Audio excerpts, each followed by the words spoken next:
morning, Bitcoins, and welcome to a MadBitcoins Special Report. It's just simpler. Bitcoins and international trade. Rupees, pounds sterling, dollars, yen.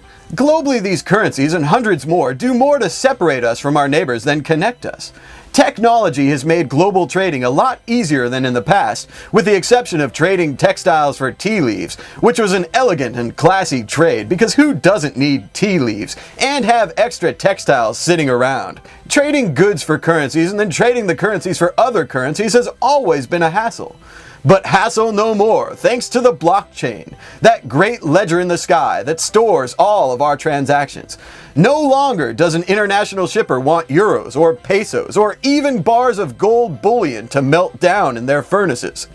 The blockchain is working fine, and all your business really needs is to accept Bitcoin, because once you have them, you can just hold them or use them. There's no reason to convert them to another currency, because Bitcoin is the only currency that's future-proof. We've all been talking about a future where Bitcoin replaces the US dollar as the world's reserve currency and as the de facto standard for international trade. But strangely enough, I think it's already happened. I've been talking to an operator of a global product sourcing company, StrengthSupply.ca. That's a well-deserved plug because many of these words are his. And it seems as though, at least from his perspective, that Bitcoin has already won the battle of the currencies because it is simpler. It is simpler to accept Bitcoin. Finding someone to supply products overseas comes with inherent risk, as fraud is easily committed across borders, oceans, and DMZs. Even if you get what you paid for, you're still getting defrauded by the banks, the exchange rates, the exchange fee, the processing fee, the handling fee, the administration fee, and all the other fees.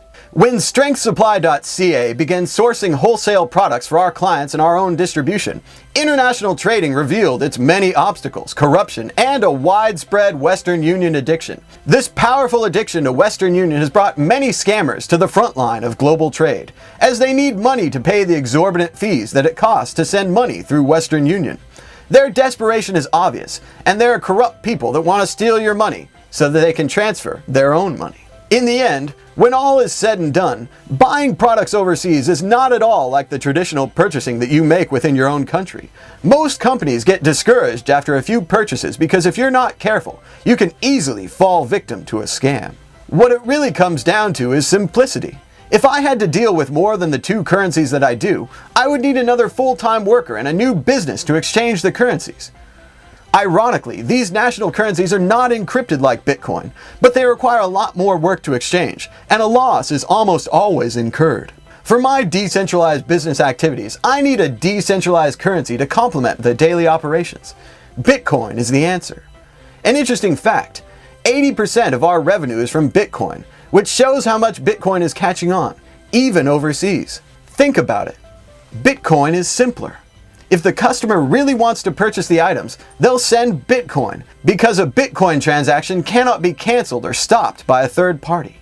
Once the customer has sent the Bitcoin, the items have then been purchased. It is now the shipper's job to ship the item, and that's easy because that's what shippers do.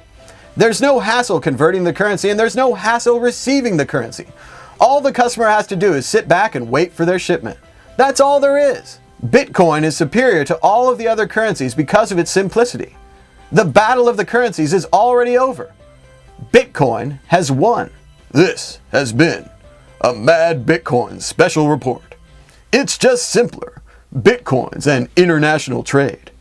Mad Bitcoins? Mad Bitcoins.